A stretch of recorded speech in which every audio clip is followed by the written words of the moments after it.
Boa noite, obrigado pelo convite, agradeço a presença de todos vocês, nosso diretor, nossa reitora, chefe do departamento, companheiro Gariba companheiro de longa data. E eu não vou dizer aqui quanto, porque ele vai ficar achando que é muito velho. E queria também agradecer o Patrick, que certamente insistiu para que eu viesse. É gratificante estar aqui.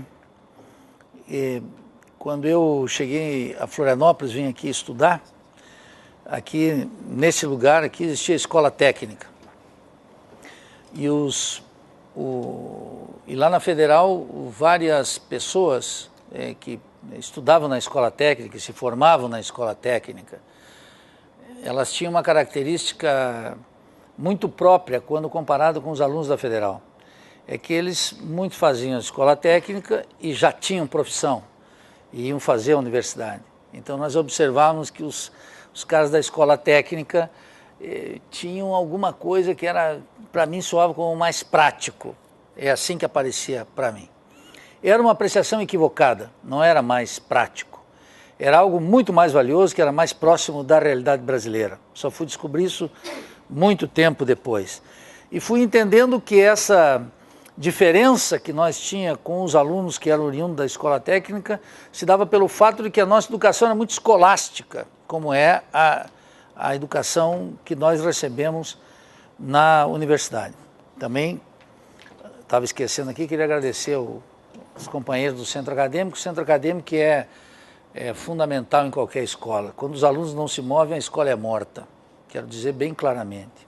Sem militância estudantil, não há nem capacidade de formação técnica forte. Se não tiver militância, está tudo morto. Deixo muito claramente estabelecido. Isso não é um postulado meu, isso é uma experiência das universidades do Brasil, as universidades latino-americanas, as universidades do mundo. Então essa proximidade, isso que eu fui descobrir que os alunos da escola técnica, hoje os institutos federais, tinham, era um contato mais próximo com a realidade brasileira. Eles próprios achavam que o que eles tinham era uma educação profissional melhor. Não era uma educação profissional melhor. Era um contato com demandas concretas da sociedade brasileira, das classes populares, das classes dominantes, do Estado, dos empresários, etc. Esse contato que é fundamental. Esse contato que, em grande medida, as universidades brasileiras perderam. E eu quero dizer que os institutos estão também sob séria ameaça de perder, na minha apreciação. Então, quando eu falar aqui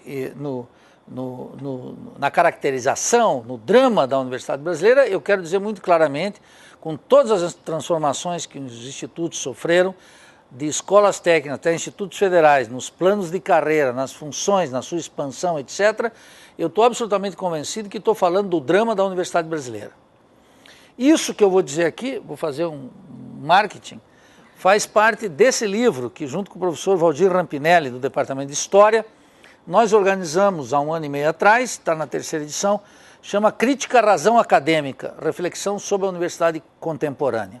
O que eu vou dizer aqui está sintetizado e nós estamos preparando agora o volume 2 do Crítica à Razão Acadêmica, que não é a 2ª edição, mas é o volume 2 com novos textos, precisamente fazendo algo que deveria ser fundamental na universidade brasileira, mas que não existe, que é a crítica da universidade brasileira.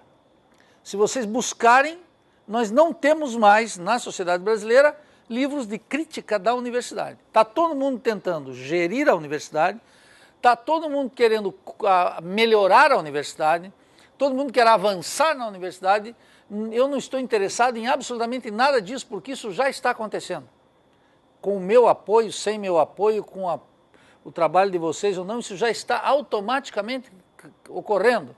O que é preciso e que não temos mais na universidade brasileira é pensar criticamente a função da universidade na sociedade brasileira. Historicamente, sobretudo nos desafios atuais. De tal maneira que quando eu escuto o bordão dos meus companheiros de sindicato, os quais apoio nas greves, manifestação, inclusive publicando esse livro e preparando esse segundo, é aquele bordão por uma universidade pública, gratuita e de qualidade. E eu digo, eu aceito esse bordão, mas quero dizer que a universidade brasileira, mesmo quando ela for totalmente pública, totalmente gratuita e totalmente de qualidade, ela pode ser uma total porcaria. Essa que é a questão central. Se ela não for uma universidade que enfrente o dilema da sociedade brasileira e o dilema da sociedade latino-americana. Nós não estamos falando, portanto, da Universidade de Harvard. Nós não estamos falando da Universidade de Cambridge. Nós não estamos falando da Sorbonne. Nós não estamos falando de Paris, da Inglaterra, dos Estados Unidos. Nós estamos falando de uma universidade situada num país periférico e subdesenvolvido, que é o Brasil, que é um país latino-americano.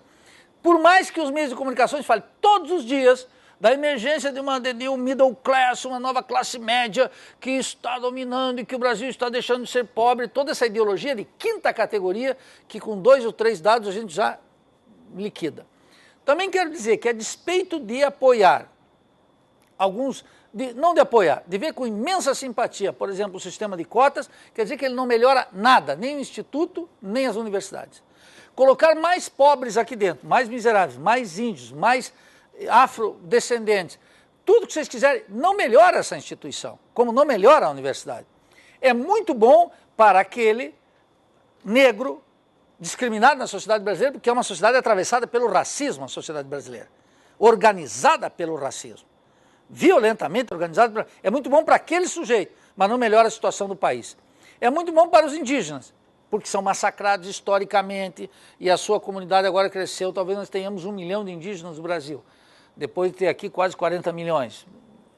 Está voltando a crescer muito lentamente, mas o massacre está aí, vocês podem ver, é inocultável, não tem como fazer. Melhora a vida deles? Melhora. Melhora a vida dos pobres que vêm das escolas públicas com percentual de ingresso no vestibular? Sim. Não torna menos odioso o vestibular e não torna melhor as universidades brasileiras. Esse é o ponto. Por quê? É isso que eu quero explicar aqui. A universidade, como os institutos, não pode ser a sopa dos pobres. Não pode ser. Não deve ser. Nós não vamos acabar com a desigualdade e com o racismo na sociedade brasileira com esse tipo de medida.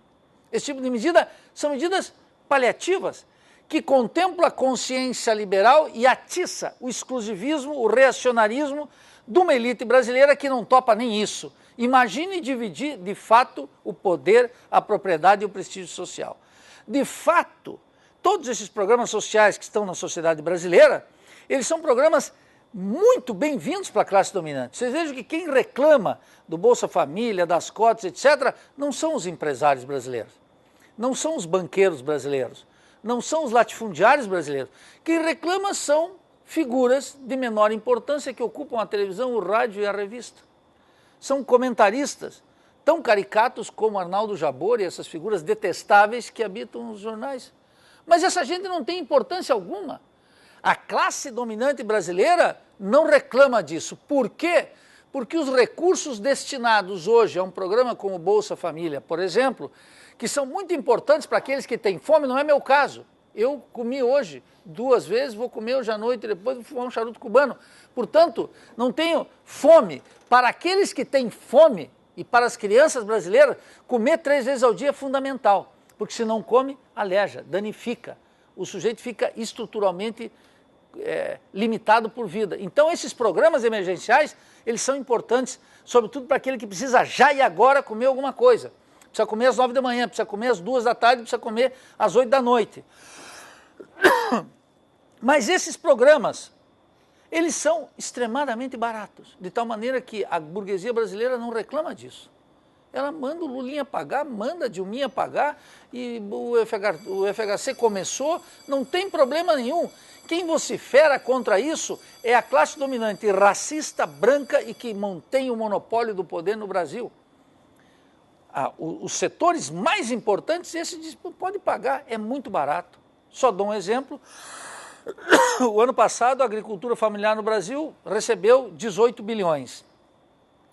O chamado agrobusiness, olha que colonização terrível, agrobusiness, quer dizer, os latifundiários, os fazendeiros do Brasil, receberam 84 bilhões. É ou não barato? Está vendo o tamanho do rombo? Dá o Bolsa Família, gasta com programas sociais 40 bilhões, não tem problema nenhum. Quanto foi destinado para o pagamento da dívida interna e externa em termos de juros e serviços? 786 bilhões. Por que não dá 40 bilhões para a pobreza? E o que faz com isso? Questão número 1. Essa é a questão fundamental. Dá esses programas sociais, isso parece contemplar e aquietar as classes subalternas. Elas seguem votando no partido que tem sensibilidade social, elas seguem votando no governo que tem sensibilidade social, por isso que vão continuar votando na Dilma. E odeiam os tucanos, porque os tucanos não gostam de povo. E a Dilma e o lulismo e o petismo, pelo menos, têm sensibilidade para a pobreza, que controla. Então continuam votando, mas eles não se rebelam, e isso é o fundamental. A sociedade faz uma digestão moral da pobreza, porque finalmente a questão social está sendo tratada com migalhas, e a classe dominante diz muito claramente, que bom, se resolve a questão social não mais como pensava Washington Luiz em 1930, como um caso de polícia, mas com uma grana muito barata. E nós resolvemos a questão social sem tocar na propriedade, sem democratizar o poder e sem mexer no prestígio social, de maneira que é tudo tranquilo. O Brasil pode ficar mais 500 anos assim, gastando sua energia, gastando sua riqueza, adiando a possibilidade de ser um país com força no cenário internacional e tremendo aqui internamente, em nome de um projeto dessa natureza. Essa é a primeira questão que nós estamos colocando. Então nós estamos colocados num mundo também que está em tremenda convulsão. Eu vejo, por exemplo, a lição, os liberais todos os dias, nós estávamos conversando aqui sobre a Venezuela. O pessoal dizia, a Venezuela é um país dividido. O Brasil é um país dividido. Mas o Equador é um país dividido. O Brasil é dividido. Porque a Bolívia é dividida, então os Estados Unidos está dividido, e a Ucrânia, peguem todos os países, a Holanda e a Bélgica, dividida completamente, inclusive entre povos lá internamente, de tal maneira que todos os países são divididos. Com uma diferença, os pobres da Venezuela agora têm um porta-voz, e tem um governo que toma partido pelos pobres. O Equador estava dividido, agora a diferença é que tem um governo que toma partido pelos pobres. E a Bolívia tem um governo que toma partido pelos pobres. E até a Cristina Kirchner, que é mais moderadinha, toma a defesa dos pobres. De tal maneira que o problema não é ter um país dividido, que todos os países são divididos, entre as classes poderosas e as classes subalternas. É ter um governo que defenda abertamente os pobres e não venha com a conversa que está defendendo todos quando está garantindo a acumulação de capital para os ricos e o Estado como um privilégio das classes dominantes. Essa é a situação. É nesse contexto de uma sociedade conflituosa que as universidades brasileiras se estruturaram. E as universidades brasileiras passaram por uma grande transformação desde que foram instituídas aqui. Não nasceram como universidades, como Alexandria, por exemplo, no mundo árabe. Não nasceu como universidade, nasceu aqui como faculdades isoladas. Então as primeiras faculdades que prosperavam eram Direito e Medicina, porque eram as faculdades destinadas às classes dominantes e tinha, isso é a primeira característica da universidade brasileira, uma tremenda carga colonial. Quem organizou a universidade brasileira foi o colonialismo português, assim como quem organizou a universidade hispano-americana foi o colonialismo espanhol. As primeiras universidades no mundo hispano-americano datam de 1535.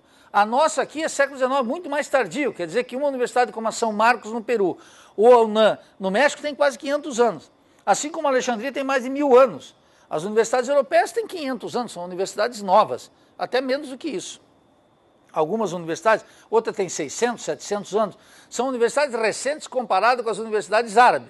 Se eu disser isso aqui, em geral todo mundo pensa que os árabes são bárbaros, né? Os árabes são bárbaros, etc. Mas nós não teríamos filosofia na Europa sem que os árabes tivessem traduzido tudo, porque foi toda a tradução dos gregos só foi possível pelos árabes que foram civilizar a Europa e a Península Ibérica. Senão eles continuariam atrasados, se matando até hoje, como seguem se matando. Um horror. Aquela Europinha de nada, que dá tesão na classe dominante brasileira. A classe dominante brasileira fica com tesão da Europa, ela fica louca pela Europa, ela tem que visitar a Europa e visitar os Estados Unidos, né? Claro, tem uma classe dominante tão abjeta que chega a mandar os filhos para Disney World, quer dizer, aqui já é o limite máximo do colonialismo, o sujeito vai para Disney World. Imagine desejar isso para Eu não desejo isso nem para os filhos dos meus inimigos, quer dizer, que mandem um filho para Disney World, quer dizer, uma coisa, ou para o Beto Carreiro também, que é o similar colonial daqui, não dá para fazer isso.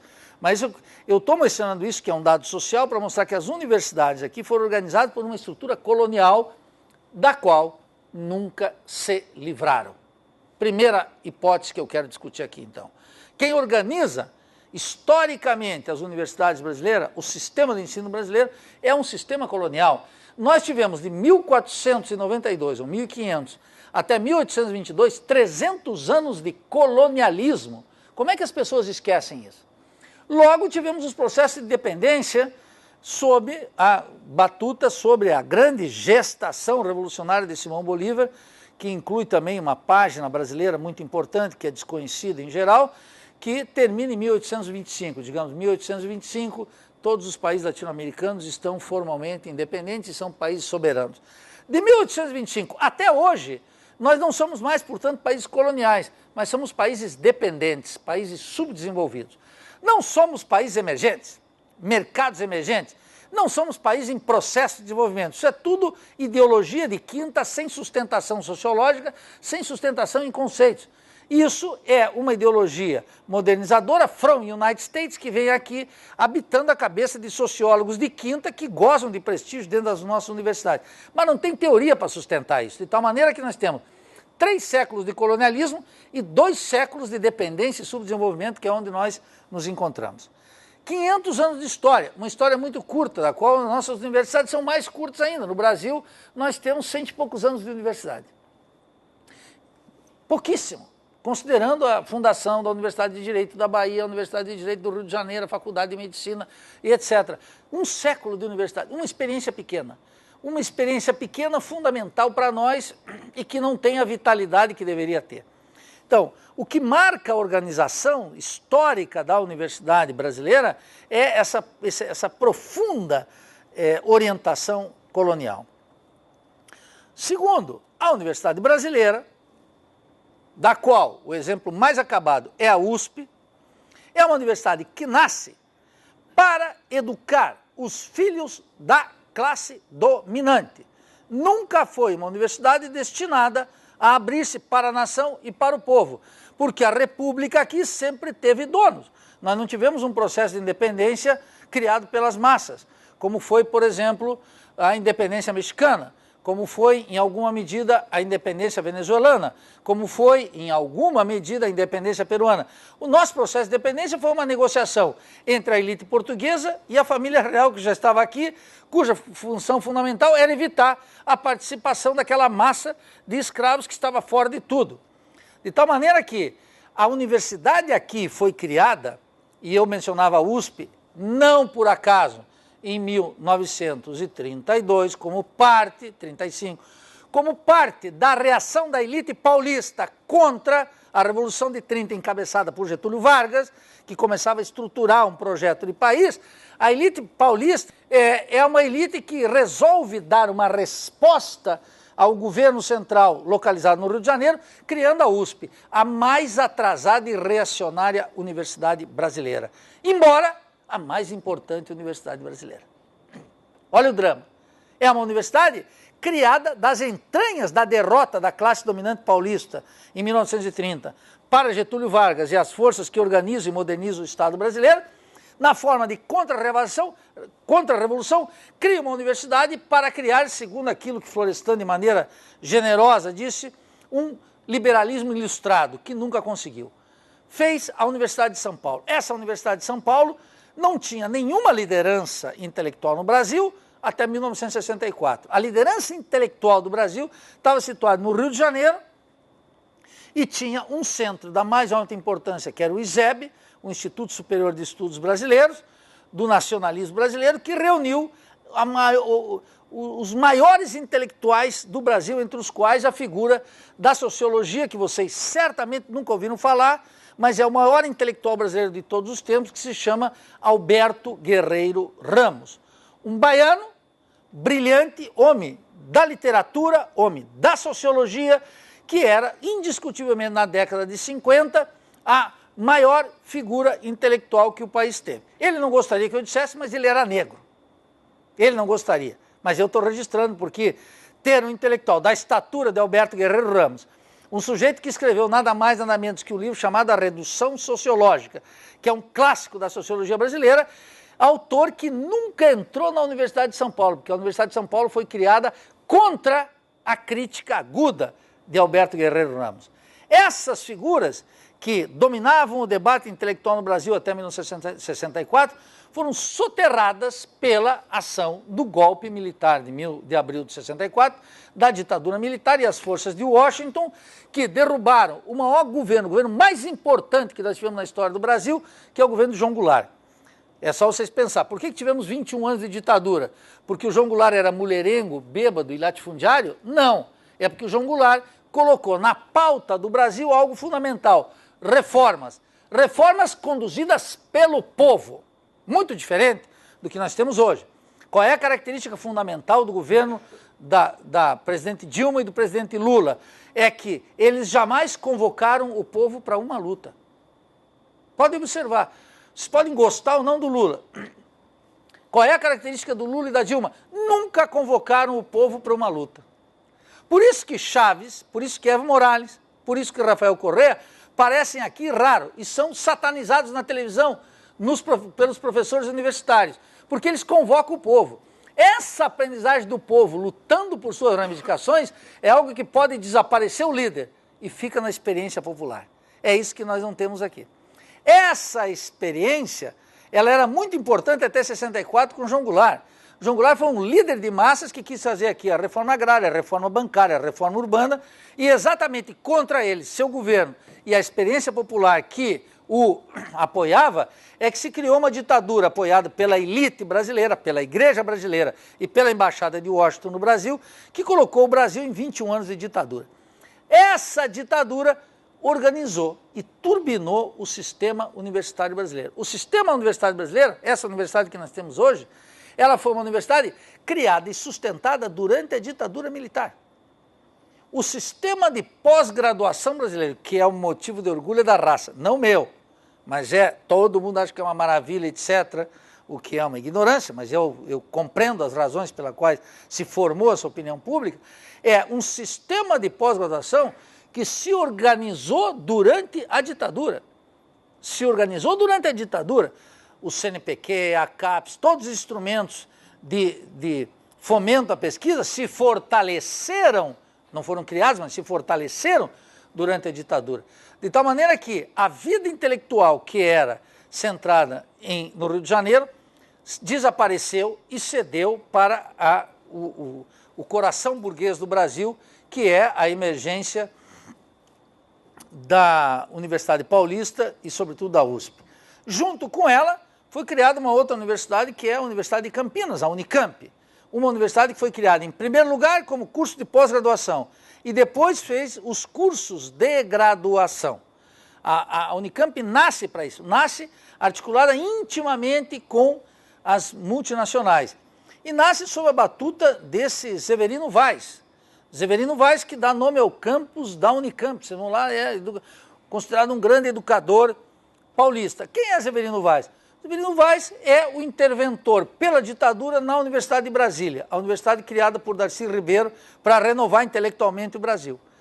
Você veja que aquele cara que é indicado pelos militares para acabar com a experiência da Universidade de Brasília, a única universidade criada, uma universidade de concepção nacional, é o mesmo sujeito que depois vai organizar e é motivo de orgulho dos paulistas. Quer dizer, e o que eles fizeram? Elimina o radicalismo político e esteriliza a inclinação crítica das ciências sociais e o compromisso político de todas as ciências e se organiza novamente de uma forma liberal. De tal forma que podemos ter o que nós temos hoje. Eu vou dar em pontos mais detalhados. Gente com carreira acadêmica brilhante e sem nenhuma contribuição intelectual relevante. E essa é a questão fundamental. De tal maneira que o eixo intelectual saiu do Rio de Janeiro e foi para São Paulo, que se transformou no coração burguês do Brasil, a máquina econômica de produzir e de orientar, fazer a cabeça do brasileiro em termos materiais, em termos intelectuais, em termos espirituais. Nessa jogada foi fundamental fazer uma operação decisiva. Se produziu no Brasil a derrota acadêmica do intelectual. Segunda hipótese que então estou defendendo aqui. Quando eu estou falando dos acadêmicos, eu não estou falando dos intelectuais. São coisas completamente diferentes. Por isso que nós fizemos a crítica à razão acadêmica. Um acadêmico não é intelectual. Ele até se arrisca tal, ele até se simula como tal. Mas ele é, sobretudo, um acadêmico. Um ser que nós vamos ter que caracterizar aqui como é que ele nasce, como é que ele se desenvolve e por que ele é um ser miserável. Mas por que ele é um ser dominante. Mas ele não é um intelectual. Então se produziu no âmbito na Universidade Brasileira, e aqui nos institutos agora também está isso, porque todo mundo quer ser doutorzinho.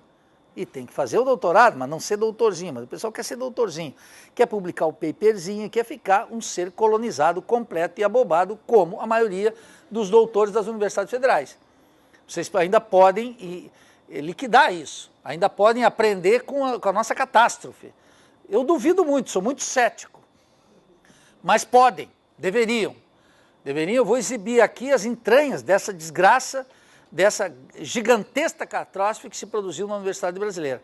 De tal forma que aqui ocorreu, no Brasil, uma derrota acadêmica do intelectual. Quer dizer, os intelectuais foram derrotados e no seu lugar surgiu um tipo particular. Estou aqui quase usando uma tipologia weberiana que não é minha intenção quando eu uso isso.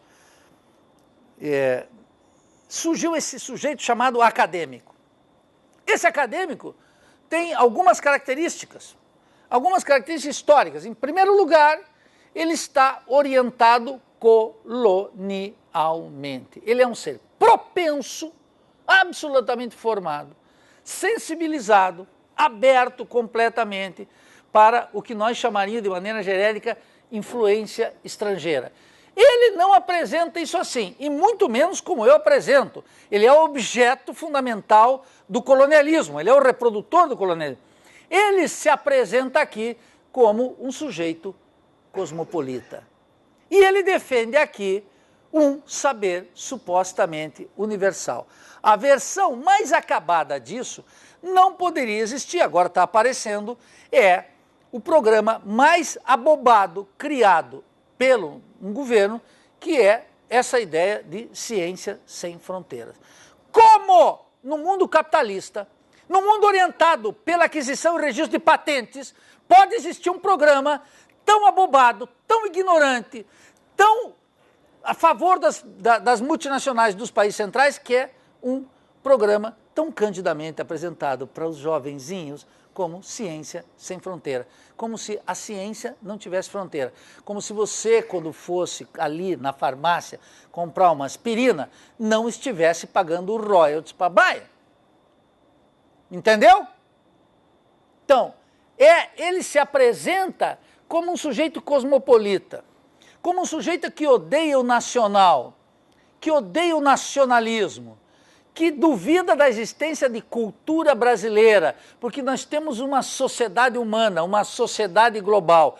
Ele mesmo, quando vai, portanto, em consequência lógica do desenvolvimento do seu DNA, fazer um doutorado nos United States ou na Europa, ele vai com uma tesão completa, ele vai quase como um fiel vai a Roma, como um muçulmano vai a, como é o nome? A Meca. Ele vai ao encontro da verdade, ele vai para lá buscando o saber e já pensando que ele vai voltar para revelar para nós a última novidade europeia, a última novidade estadunidense.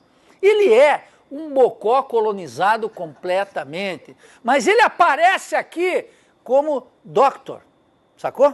Como doutor. Um doutor que fala em publicação de paper e um sujeito que diz, precisamos organizar rapidamente uma pós-graduação, porque sem pós-graduação não há ciência. E eu digo exatamente o oposto. Na experiência brasileira, organiza-se a pós para não se desenvolver ciência, vou dar os números depois, não tem quem me rebata essa tese, estou aberto a qualquer questionamento. Esse sujeito, então, ele se apresenta como um sujeito cosmopolita. Esse sujeito cosmopolita, o que ele faz? Em primeiro lugar, ele importa, ele vai lá e ocorre o primeiro fenômeno do sujeito que não conhece em que sociedade ele se encontra. Ele chega lá nos Estados Unidos da Europa, ele não entende a história da Europa, porque ele já não estudava aqui, não conhece lá, e volta mais abobado do que foi, passa pela experiência sem entender o que são, por exemplo, os Estados Unidos. Ele vai lá, tem uma experiência na universidade, que é uma experiência de ensino, de aprendizagem, etc., e ele não entende a sociedade gringa, ele não entende a sociedade europeia. Ele fala de coisas que ele viu. O bar, a forma de se comportar, as bibliotecas exuberantes, a indústria cultural, ele fala de todas essas coisas que ele viu, coisas reais, só que ele não entende a lógica. Quando a gente estuda os principais relatórios das agências de fomento nos Estados Unidos e na Europa, eles dizem claramente qual é o problema. O problema é que os alunos estrangeiros que vão para os Estados Unidos, passar 3, 4 anos lá, eles não entendem a função daquelas universidades na sociedade nacional estadunidense. Ele pensa, em consequência, que Harvard é uma universidade internacional. Ele pensa que Cambridge é uma universidade internacional.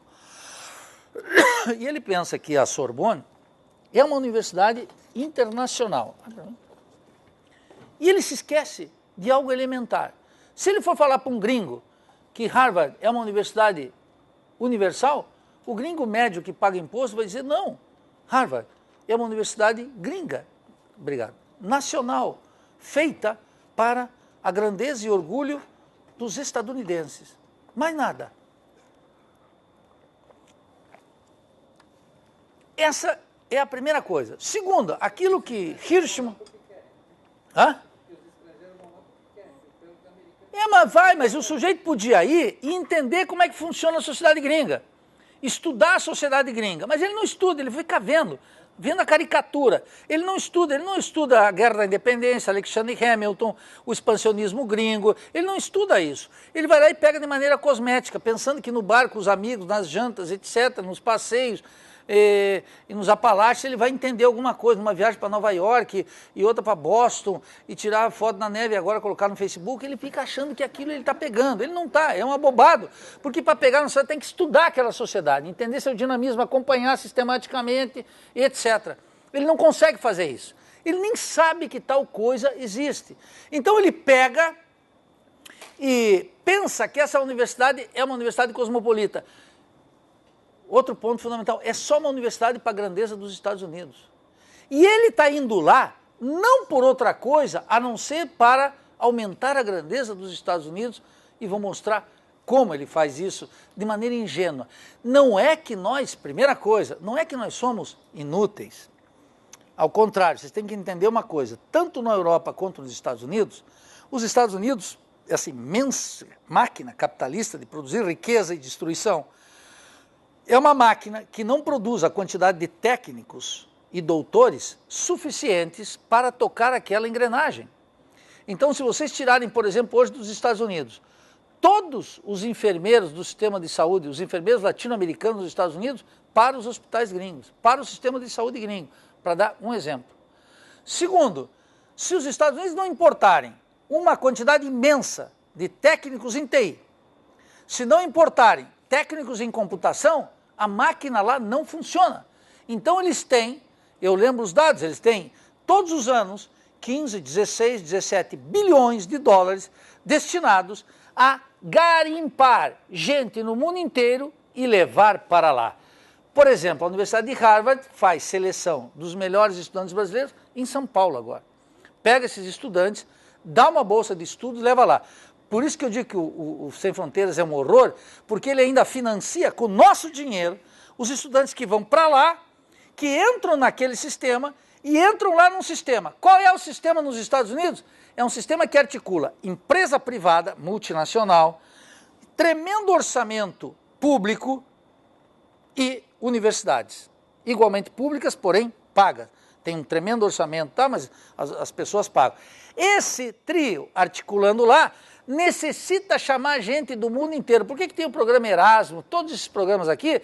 É porque a taxa de natalidade na Europa, por exemplo, é negativa para vários países, não tem gente, é uma sociedade envelhecida. Onde é que eles vão buscar essa quantidade de gente nova e técnicos? Em toda a periferia capitalista. Buscam essa gente aqui de tal forma que nós vamos fazer um doutorado lá. No quê? Em bioquímica, em física, em matemática, em química, em geografia, em ciências sociais, em direito, em relações internacionais. E vai fazendo tudo isso em TI, vai trazendo para lá E essa gente fica 2, 3, 4 anos lá, desenvolve, com imenso talento que nós, os povos da periferia, temos, desenvolvemos dentro dos laboratórios, coordenado por um professor de lá, articulado com a multinacional, sustentado por fundo público, e eles registram as patentes. De tal maneira que o melhor informe para isso, vocês nem acreditam no que eu estou dizendo aqui, peguem o informe anual da Fundação Nacional de Ciência dos Estados Unidos, nas suas siglas em inglês, snf.gov, clica lá, tem um informe anual em que eles mostram a quantidade de alunos de engenharia que eles importaram, a quantidade de técnicos em TI, a quantidades em computação, a quantidades de química, que vocês podem ver facilmente pelo número de prêmios Nobel que os Estados Unidos recebem e que não são nascidos nos Estados Unidos. Estão vinculados às universidades, estão fazendo suas vidas lá, estão chamados por essa imensa máquina, gerando riqueza para os Estados Unidos. Mas eles não estão só contentes com isso, eles organizam isso, não só o processo migratório, isso que nós podemos assistir aqui desde a periferia como fuga de cérebros. É gravíssimo para um país como o nosso, é mais grave ainda para os países da América Central, por exemplo. Porque se é grave para o Brasil perder um engenheiro e um médico, a tal ponto que estamos importando médicos, imaginem para um país como El Salvador, Honduras, Guatemala e etc., que são os pequenos países. Imaginem para os países caribenhos, como República Dominicana, Haiti, etc. É muito pior que os terremotos que foram terríveis no Haiti. Quer dizer, há uma fuga de cérebros tremendo organizado por esse sistema. Mas não só há uma fuga de cérebro tremendo organizado por esse sistema que funciona minuciosamente, durante décadas, e funcionou ano passado e está funcionando esse ano de novo. Eles fazem algo mais importante. Eles inventam uma mitologia, uma ideologia. A ideologia de que é preciso publicar. E inventam algo fundamental, que a ciência se faz com publicação. O que é uma burrice completa, não se faz com publicação. Mas eles inventam isso. Inventam que existem revistas internacionais, uma revista internacional.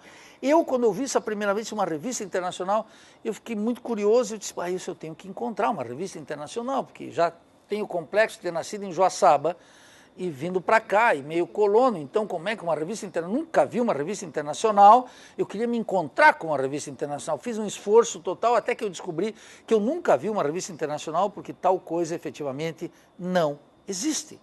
O que existe é uma revista da Faculdade de Física de Harvard, que é considerado pela cabeça de um africano colonizado, de um asiático colonizado, de um latino-americano colonizado, uma revista internacional. Mas mais do que isso, eles não só plantam a ideia de uma revista internacional, como vem na periferia capitalista, e organizam, os acadêmicos organizam, uma estrutura de publicação que dá mais pontos para um artigo publicado numa revista que eles julgam internacional do que numa revista brasileira, guatemalteca, etc.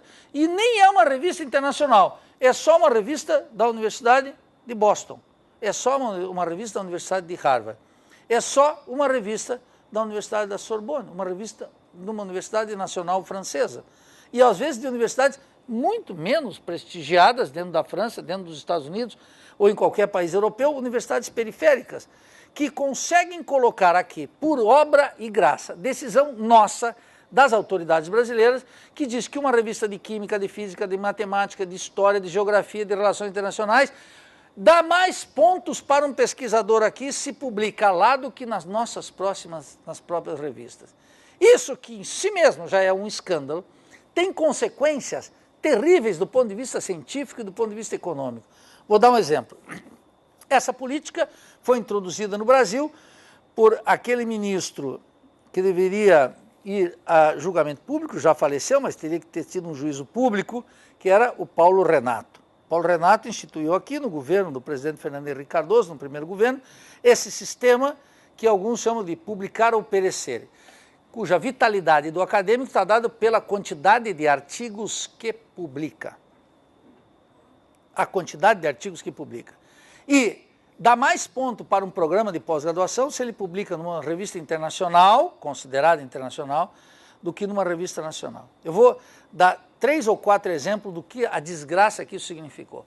Quando esse sistema começou a ser implantado no Brasil em 1994, com o Plano Real, o Brasil pagava 260 milhões anuais de royalties.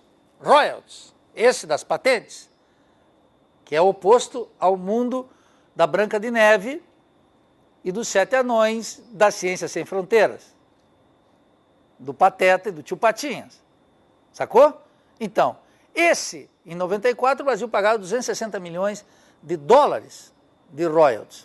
Quando começou a se implantar isso, e a CAPES e o CNPq começaram a dizer que a produção científica brasileira cresceu, quer dizer, eles consideram produção científica a publicação de um paper, de um artigo, paper é a expressão que eles usam, por isso estou repetindo aqui, que é um artigo, um ensaio sobre alguma coisa, e quando começou a se implantar esse sistema, fez com que, no ano passado, nós pagássemos 3 bilhões e 200 milhões de royalties. Quer dizer, primeira consequência, clara, que qualquer um pode observar, quando mais começou esse sistema de publicação no exterior, quando mais cosmopolitas se tornaram os nossos acadêmicos, nós passamos a pagar cada vez, e quanto mais cresceu a chamada produção científica com a publicação de artigos, o que aconteceu? Nós, em primeiro lugar, passamos a pagar muito mais royalties, de 260 milhões para mais de 3 bilhões e 200 milhões de dólares anuais, por conceito de royalties. Primeira questão. Então, dizer que isso aumentou o conhecimento aqui no Brasil é uma farsa completa do ponto de vista econômico. Mas não só isso. Aconteceram casos extraordinários, como, por exemplo, o caso que eu mostro aqui, uma planta que existe no mundo amazônico, que é a copaíba. A copaíba é esse depoimento eu recolhi, tirei da audiência que foi feita no Senado da República com o então ministro de Ciência e Tecnologia, Aloysio Mercadante, que mostrou muito claramente que o caso da copaíba mostrava a falácia desse sistema e como esse sistema é tremendamente nocivo para nós. O que significa? Significa que as publicações sobre o óleo de copaíba no mundo, quase 80% das publicações sobre esse óleo de copaíba, que é anticancerígena, analgésico, tem um conjunto de propriedades que estão sendo cada vez mais descobertas, mais de 80% das publicações dos artigos são de brasileiros, que é uma boa notícia. A má notícia é que nós não temos nenhuma patente de copaíba. Os Estados Unidos possuem 17, o Japão 8, a União Europeia 3 e a China já possui 2. Quer dizer, o cretino, o idiota, faz a pesquisa lá na Amazônia, descobre uma molécula de sabedoria e manda para lá. O outro pesquisador também manda para a revista que ele chama internacional. Um lá da Ásia também publica e manda até outro. E o outro da Guatemala também manda. E o outro do Equador, que também pesquisou na Amazônia, também manda. Todos mandam para lá. Lá tem, no centro do país metropolitano, a universidade, a multinacional e o Estado gringo, financiando aquelas pesquisas em programas permanentes. Não programa que dá 2 anos o dinheiro, depois falta, depois demite, volta o professor, vai. Programas permanentes, acúmulo.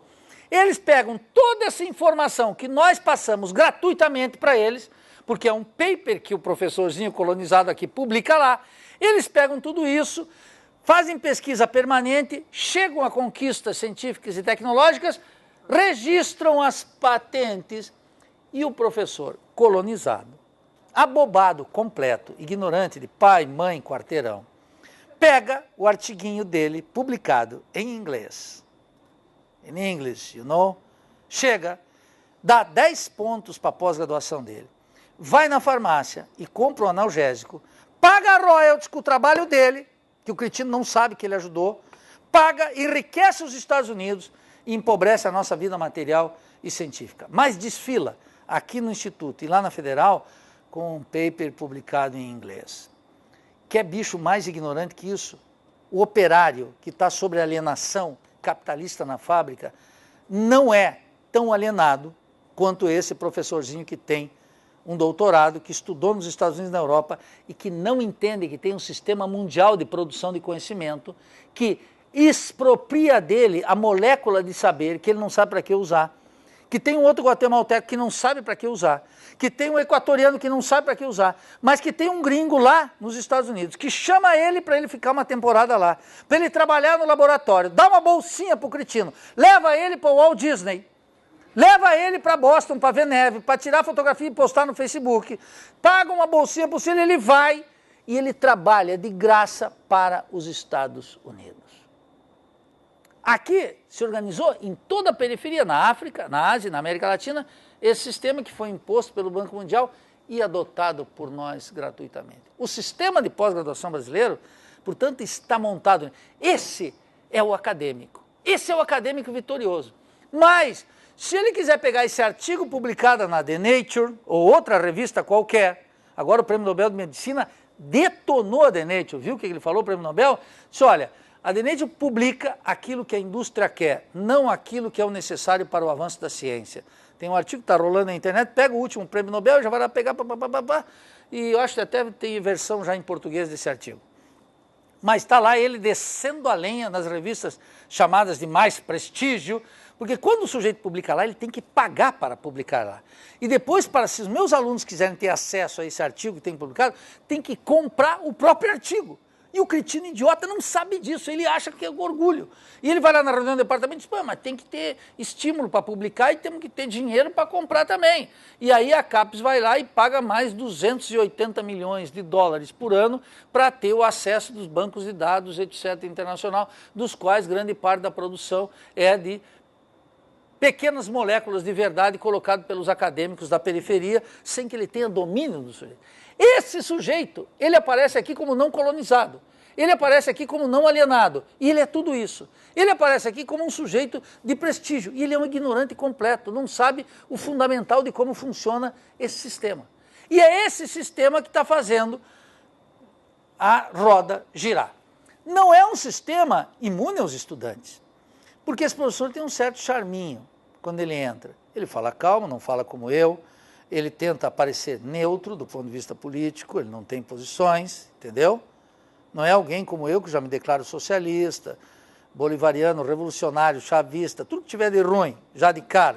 Onde tiver um oprimido lutando, eu já estou aqui com ele.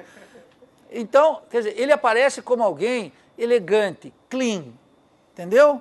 Um sujeito que está mais preocupado com o acadêmico, estou preocupado com a sorte da instituição, com a república, olhem, etc. Ele vai encantar, ele monta um sistema que consiste em organizar o plano de ensino das matérias como algo completamente esterilizado politicamente. Segundo, ele apoia um sistema pedagógico que está baseado na decoreba e não no raciocínio.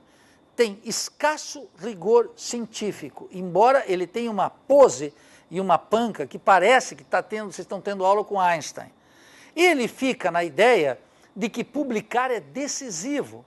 Eu peguei a informação, fui pegar o que os nossos grandes cientistas pensavam dessa coisa de publicar. Publicar, tem que publicar. Eu lembro que o Rui Mauro Marini, que foi meu guru intelectual, tá aí os livros dele, nós estamos publicando agora os livros dele. O Rui Mauro Marini é um mineiro, um grande cientista político brasileiro, publicou várias obras em vários idiomas e por causa da ditadura nunca saiu em português. Agora nós publicamos pelo IELA Subdesenvolvimento e Revolução, um livro dele que tem 20 edições em espanhol, tem edição em italiano, tem edição em alemão, tem edição em inglês, mas nunca foi publicado em português, e já era democracia aqui. Entende? Então, eu fui ver o que os nossos grandes... Eu perguntava, Rui, como é que está, quando ele voltou do exílio, como é que está a Universidade Brasileira? Ele falou, está uma porcaria, Nildo. Ele era muito calmo, assim, muito educado, não era como eu. Então ele dizia, por quê? Ele falou, pô, as pessoas perguntam o que eu publiquei. E eu disse, por que tu responde? Eu disse, eu não publiquei nada. Mas por quê? Ele disse, porque eu não tinha nada de novo para dizer. Então não publica. É o contrário. Nas universidades brasileiras, os professores se transformaram em produtores de paper igual a produção de frangos da Sadia. Tem que mandar bala. Igual os discos do Roberto Carlos, tem que ter um. Não importa a qualidade, manda bala, manda bala. E aí vai caminhoneiro, baixinha, vesgo, vai com as coisas do Roberto Carlos, vai indo tudo, ele vai mandando bala.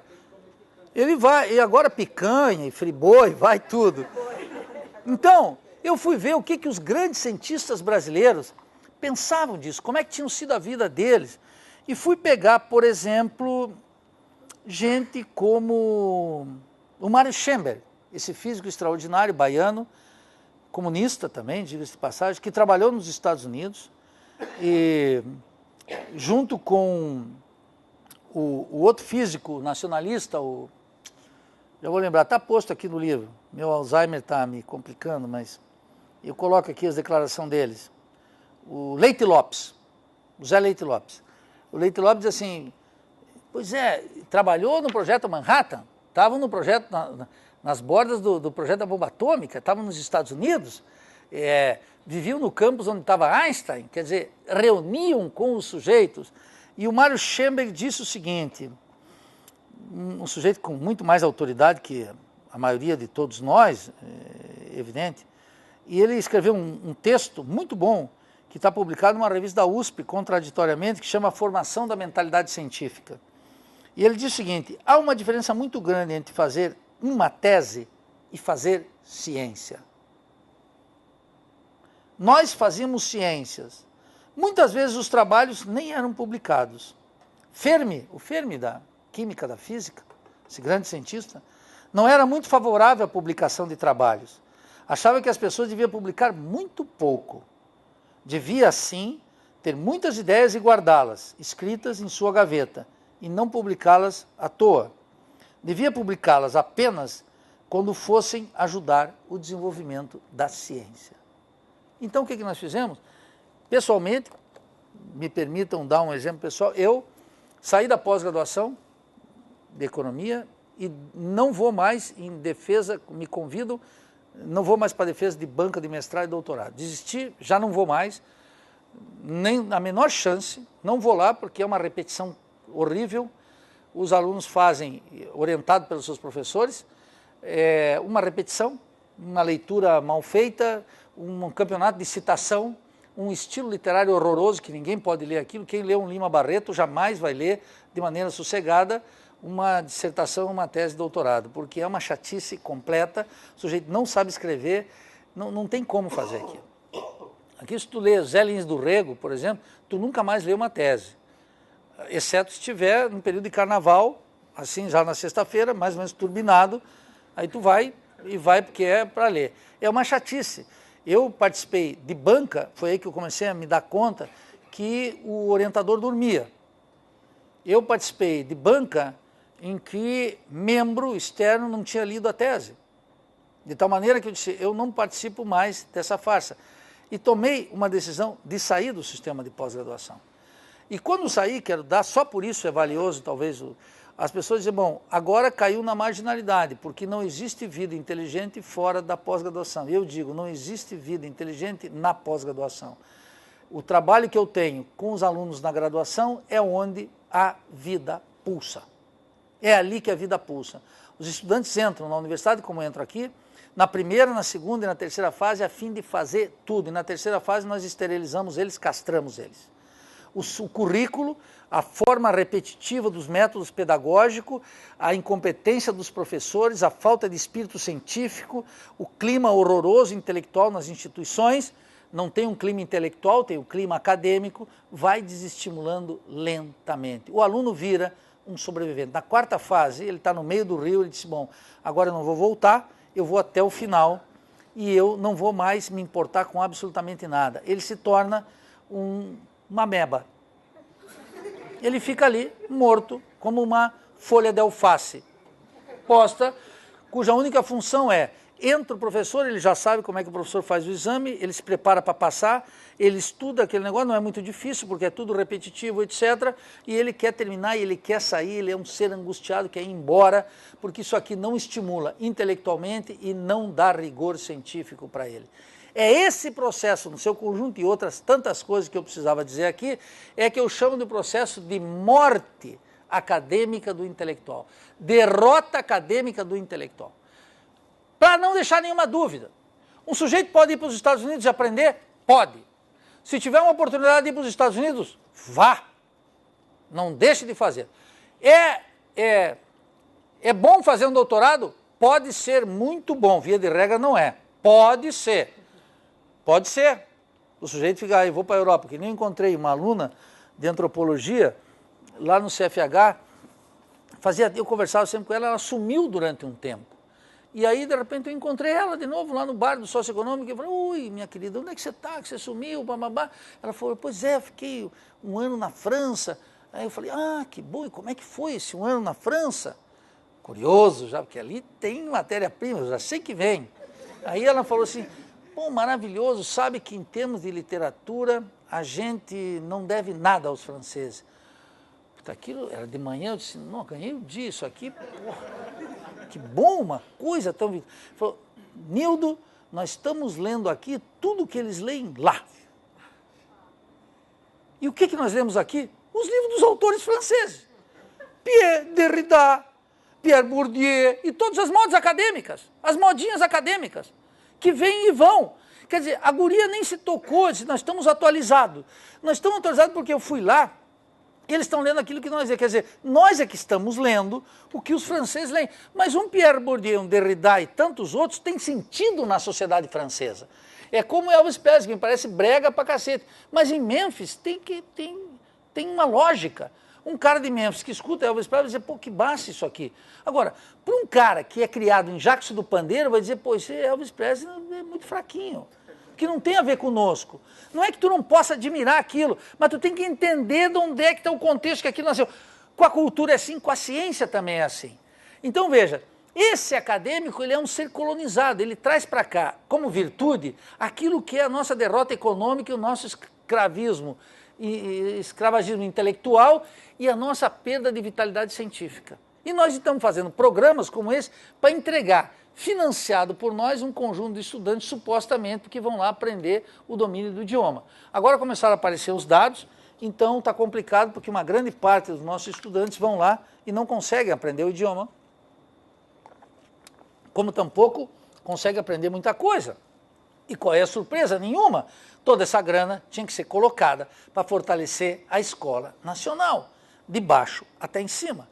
De maneira que eu afirmo categoricamente que essa razão acadêmica que se impôs na nossa universidade, nos institutos, etc., é uma razão acadêmica que criou aquilo que um sujeito com muito mais autoridade que eu, que é o extraordinário Darcy Ribeiro, chamou de a educação brasileira é uma calamidade. Qual é o contraste? É que quando eu faço essa narrativa mostrando em dados, em números, etc., as pessoas dizem, Nildo, tu corta muito na carne. Veja, a universidade não é essa porcaria que você está dizendo, não, eu digo, é muito pior. É uma instituição que está contra o Brasil. No Brasil hoje nós temos 3 instituições que comandam a alienação. Em primeiro lugar, a televisão, comanda a alienação. Em segundo lugar, a evangelização, com todo respeito àqueles que professam um credo individual. E em terceiro lugar, as universidades. São os centros de estrangeirização da vida nacional, de morte da cultura nacional e de despreparo científico e espírito crítico. Essas 3 instituições. São todas elas articuladas, podem ver que o chamado acadêmico exitoso ou intelectual considerado brilhante é aquele que frequenta a mídia. Se não frequenta a mídia, vocês não sabem. Quem conhece aqui Alberto Guerreiro Ramos? Levanta o braço, tinha lido. Ele não aparece na Globo. O baiano preto não aparece na Globo, é brilhante, é o maior sociólogo que nós tivemos. Quem já leu aqui? Rui Mauro Marini. Brasileiro, Minas, também não. Tu não vale, Vanessa. Então, e podia seguir dando nomes aqui de uma quantidade de brasileiros. Quem leu algum livro do Zé Leite Lopes? Aqui. Quem leu algum livro do Darcy Ribeiro? Aqui. Aí já tem 3. Mas também tu não conta por causa da idade, mas tu também não conta. Estou falando só os jovens. Então o que quer dizer? É uma juventude que está abobada. Abobada porque é ignorante? Não. Abobada por causa do currículo. Abobada pela cabeça dos doutores. Abobada pelo produto da pós-graduação. Abobada por esse sistema mundial de produção de conhecimento que articula tudo, da publicação a pós-doutoramento, orientado pelo colonialismo. Quem aqui poderia ler alguma coisa maravilhosa, como, por exemplo, eu fui pegar um livro, quer dizer, A vida no instituto, na universidade, é uma miséria cultural. Uma miséria cultural. Hoje um aluno no Facebook colocou lá, mandando para todo mundo quem tinha o livro do Aníbal Quijano, Imperialismo e Marginalidade na América Latina, que é um peruano. Aí eu entrei lá, um cara falou, o Nildo tem, eu fui lá, eu tinha mesmo. Mas eu fui ver uma outra coisa, um livro de um cara maravilhoso como Zé Lins do Rego, o homem dos meninos do engenho, dessa literatura. Ele tem um livro chamado Gordos e Magros. E esse livro, Gordos e Magros, é uma crítica total à Semana da Arte Moderna em São Paulo, que criou o mito da sociedade moderna, da nacionalidade, etc. Esse livro tem em 4 universidades brasileiras exemplares de universidades públicas.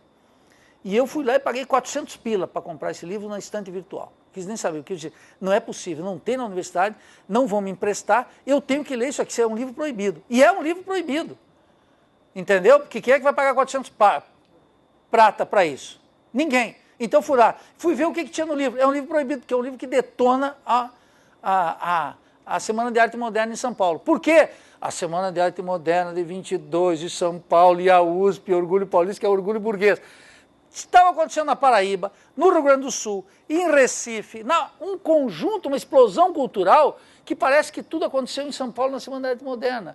Os professores brasileiros têm tesão pela Semana da Arte Moderna. Adoram Machado de Assis, adoram. Nenhuma palavra sobre Lima Barreto, nada, entendeu? O queridinho da gente frequenta a Folha de São Paulo, frequenta a Globo, todo mundo é convidado. Eu fui retomar essa semana aí o Raízes do Brasil, do Sérgio Buarque de Holanda, um livro muito ruim. Raízes do Brasil. O pessoal disse, Nildo, Sérgio Buarque, o pai do Chico, um horror, um horror. Um livro horroroso sobre o caráter do brasileiro, as pessoas leem, não param para dizer se isso aqui é insustentável, baseado, ele estava na Alemanha, ficou influenciado por Max Weber, pegou e mandou bala. É uma tentativa valiosa nesse sentido, mas incapaz de traduzir o que é o Brasil. E os caras vão lá repetindo canonicamente, Gilberto Freire, Caio Prado, que é marxista e comuna, mas é repetindo aquilo canonicamente e esquecendo essa imensa variedade. E a universidade se caracteriza por ausência de polêmica. Concluo com isso para dizer o seguinte, qual é a outra miséria da universidade? É que diretores, chefes de departamento, reitoras, a maior parte dos professores, todos, o governador, o Colombo, esse bebê Johnson, todos eles... E o centro acadêmico, que tampouco não é muito radical, que eu já vi que não é essas coisas, tinha que estar mais radicalizado, porque os problemas são graves, entendeu? Qual é o tema? O tema é o seguinte, não participem de política, vocês vieram aqui para estudar. E eu quero mostrar por que a praxis política é fundamental para o rigor científico, vou dizer, nas ciências sociais e em tudo demais. Um sujeito pode perceber um problema brasileiro lendo livros e estudando afoitamente, disciplinarmente uma biblioteca? Pode. É aquilo que eu chamo um aluno de cultura livresca. Tive alguns, excelentes, disciplinados, trabalham que nem uns cavalos. Vão lá, leem, e vão lendo, e no final de 4 anos ele chega, pô, Nildo, aqui saquei essa jogada aqui, que tem um problema sério, etc. E eu digo para meus alunos lá, em primeiro lugar, vão para o centro acadêmico, vão para a política. Não digo que eles têm que fazer, eu digo que tem que ir para o centro acadêmico. Por quê? Porque um sujeito que está na política, ele se defronta com o problema científico, com o problema econômico, com o problema cultural, de imediato. Já aparece. Ele não tem que passar por essa coisa. Agora, esse cara que percebe o problema, se ele tiver disciplina intelectual, ele avança muito mais rapidamente. Claro, só o lance da política sem a disciplina intelectual não dá em nada. Dá no Colombo. Não é bom. Entendeu? Dá no governador. Isso aí não é recomendável. Não desejo para ninguém esse mal. Mas o que acontece? O sujeito tem que ir para a política, porque na política já aparece, já estou terminando, aparece o problema. Já aparece de cara. Aparece o problema econômico, aparece o problema cultural, aparece o problema de soberania, aparece a ingerência dos Estados Unidos, aparece o imperialismo, aparece o eurocentrismo, aparece o colonialismo, já aparece. Se ele é um cara que busca a verdade e tem rigor científico, encontrar professores e alunos que possam trabalhar de maneira determinada, ele vai ler muito menos e vai tirar muito mais suco. Primeiro o problema aparece. É a mesma coisa chegar aqui falando, qual é o problema? Eu diria, Brasil tem um baita do problema do transporte coletivo, parece mais ou menos evidente. Você disse, bom, isso deve ser objeto de trabalho que meu amigo Werner fará no departamento de automação, como ordenar um sistema de transporte na cidade. Porque ele está premido por forças reais, empresários que querem ganhar dinheiro, população que quer melhor serviço, desafio tecnológico, e o meu amigo Werner trabalha com as universidades de ponta, da Grécia, dos Estados Unidos, onde fez um pós-doutorado, está metido, e está metido no movimento passe livre. Doutor, hein? Fala inglês, sem sotaque. E está no movimento passe livre. Pegando ali a vitalidade do problema. O sujeito pega. Nas ciências sociais é ainda mais violento isso. Porque não tem um laboratório para discutir o problema racial brasileiro, para discutir o problema do colonialismo, para discutir como nós estamos submetidos à televisão e não à leitura. Porque não, esse conjunto tu vai pegando em carne e depois tu tem que trabalhar teoricamente isso. Isso seria uma subversão completa da universidade atual.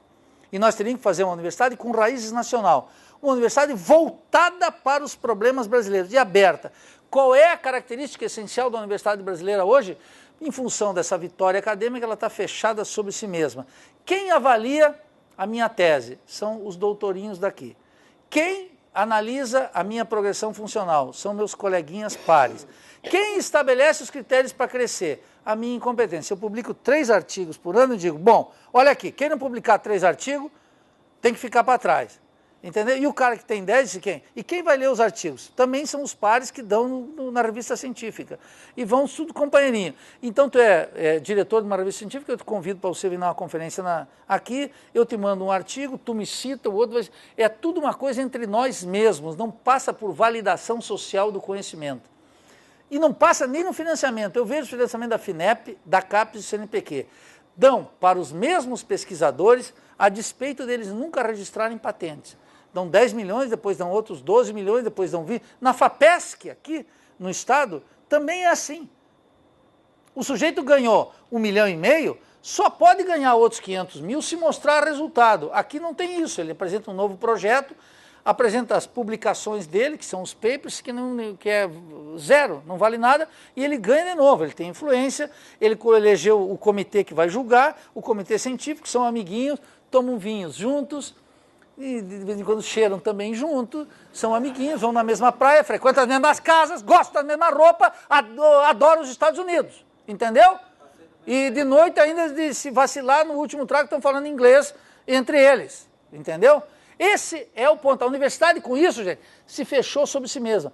Não se abre. Abre naquilo que eu digo que, embora seja um elemento de justiça social residual, abre para negros, para pobres, para gente da escola pública, etc. Que eu aposto tudo isso ótimo, não me oponho, porque eu estou numa sociedade muito desigual. Mas não me iludam que isso é uma grande transformação na universidade, que não é. Isso é uma universidade cativa, presa ao imobilismo e baseada na simulação intelectual, que é o mundo acadêmico. Muito obrigado, agora eu escuto vocês.